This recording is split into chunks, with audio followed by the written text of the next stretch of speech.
আসসালামু আলাইকুম। বাংলাদেশ বেতার গোপালগঞ্জ। খবর পড়ছি নাহিদ নেওয়াজ।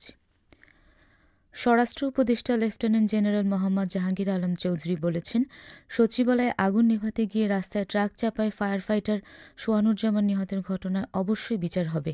তিনি বলেন, ইতোমধ্যেই ঘাতক ট্রাক চালককে আইনশৃঙ্খলা বাহিনী আটক করেছে।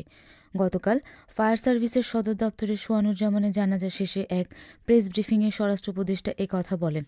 জাহাঙ্গীর আলম চৌধুরী বলেন, এই ঘটনায় সকলেই শোকাহত। সবচেয়ে বেশি শোকাহত তার বাবা মা। আগুনের সূত্রপাত বিষয়ে এক প্রশ্নের জবাবে উপদেষ্টা বলেন, ইতোমধ্যে উচ্চ ক্ষমতা সম্পন্ন একটি কমিটি গঠন করা হয়েছে। কমিটি তদন্ত প্রতিবেদন জমা দিলে সকলেই জানতে পারবে আগুনের সূত্রপাত কিভাবে হয়েছে। উল্লেখ্য, বুধবার রাত 1:52 সচিবালয়ের 7 নম্বর ভবনে অগ্নিকাণ্ড সংঘটিত হয়।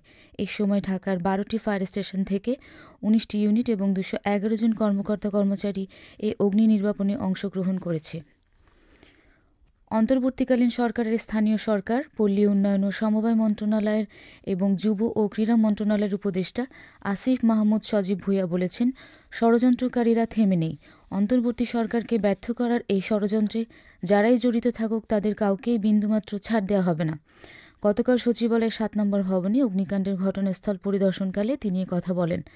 আসিফ মাহমুদ সজীব ভূঁইয়া বলেন, স্থানীয় সরকার, পল্লী উন্নয়ন ও সমবায় মন্ত্রণালয়ের বিগত সময়ে লোপাট হওয়া অর্থ ও দুর্নীতি নিয়ে অন্তর্বর্তী সরকার কাজ করে যাচ্ছিল, কিন্তু এখানে কয়েক হাজার কোটি টাকা লুটপাটের প্রমাণও পাওয়া গিয়েছে। তিনি আরও বলেন, আগুনে কী পরিমাণ ক্ষয়ক্ষতি হয়েছে তা এখনও জানা যায়নি। এ সময় ক্ষয়ক্ষতির কারণ উদ্ঘাটনের জন্য মন্ত্রণালয়ের ভিত্তিক তদন্ত কমিটি গঠনের নির্দেশ প্রদান করেন স্থানীয় সরকার উপদেষ্টা আসিফ মাহমুদ সজীব ভূঁইয়া। গোপালগঞ্জে 25টি ক্যাডার সার্ভিসের কর্মকর্তাগণ তাদের উপর যে বৈষম্য তার প্রতিবাদে ও বৈষম্য দূর করে উপসচিব থেকে সচিব পর্যন্ত মেধার ভিত্তিতে পদোন্নতির দাবিতে মানববন্ধন করেছেন। গতকাল স্থানীয় পৌর পার্কে কেন্দ্রীয় কর্মসূচির অংশ হিসেবে সকাল 11টা থেকে 12টা পর্যন্ত এই মানববন্ধনে জেলার বিভিন্ন অফিসের কর্মকর্তাগণ অংশগ্রহণ করেন। এ সময় কর্মকর্তারা বলেন, শুধুমাত্র একটি ক্যাডারের কর্মকর্তারা সব ধরনের সুযোগ সুবিধা নিচ্ছে, বাকি 25টি ক্যাডারের কর্মকর্তাদের পদোন্নতিসহ অন্যান্য সুযোগ সুবিধা থেকে বঞ্চিত করা হচ্ছে। বিশেষ করে উপসচিব থেকে সচিব পর্যন্ত 25টি ক্যাডারদেরকেও যাতে মেধার ভিত্তিতে নিয়োগ দেওয়া হয় তার দাবি জানানো হয়। কৃষি সম্প্রসারণ অধিদপ্তরের উপপরিচালক আব্দুল কাদের সর্দার, জেলা মৎস্য কর্মকর্তা বিজন কুমার নন্দী ও গোপালগঞ্জ মহিলা কলেজের অধ্যক্ষ বেনজির আহমেদ সহ সংশ্লিষ্টরা এ সময় বক্তব্য রাখেন। নড়াইলে তারুণ্যের উৎসব 2025 উদযাপন উপলক্ষে এক প্রস্তুতিমূলক সভা গতকাল জেলা প্রশাসকের সম্মেলন কক্ষে অনুষ্ঠিত হয়েছে। সভায় আগামী ফেব্রুয়ারি মাসে এক সপ্তাহব্যাপী জেলা শিল্পকলা একাডেমি চত্বরে এই উৎসব আয়োজনের জন্য বিভিন্ন কর্মসূচি গৃহীত হয়। কর্মসূচির মধ্যে রয়েছে ক্রীড়া ও রচনা প্রতিযোগিতা, স্কুল চত্বরে পরিষ্কার পরিচ্ছন্নতা ও পিঠা উৎসব। জেলা প্রশাসক শারমিন আক্তার জাহান এর সভাপতিত্বে অতিরিক্ত জেলা প্রশাসক সার্বিক লিঙ্কন বিশ্বাস, উপজেলা নির্বাহী অফিসার সঞ্চিতা বিশ্বাস ও জেলা প্রেসক্লাবের সভাপতি অ্যাডভোকেট আলমগীর সিদ্দিকী সহ সংশ্লিষ্ট বিভাগের কর্মকর্তাগণ এ সময় উপস্থিত ছিলেন।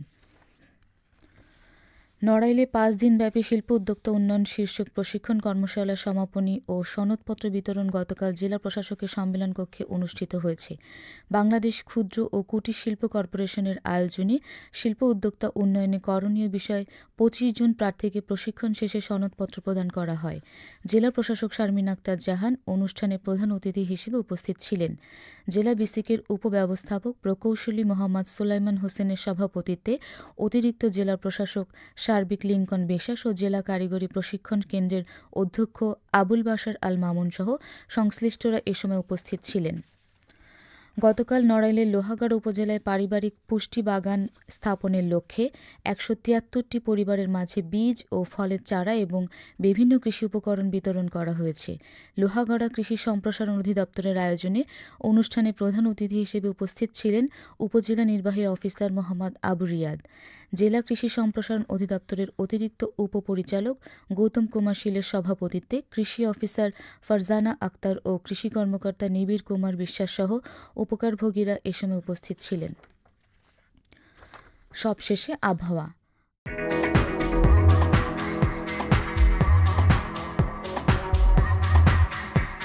আজ বেলা 1টা পর্যন্ত আবহাওয়ার পূর্বাভাসে বলা হয়েছে, দেশের অভ্যন্তরীণ নদীবন্দরসমূহের জন্য কোনো সতর্কতা বার্তা নেই এবং কোনো সংকেত দেখাতে হবে না। খবর শেষ হলো। আমাদের পরবর্তী খবর প্রচারিত হবে আগামীকাল সকাল ৮টা বেজে ৩০ মিনিটে বাংলায়।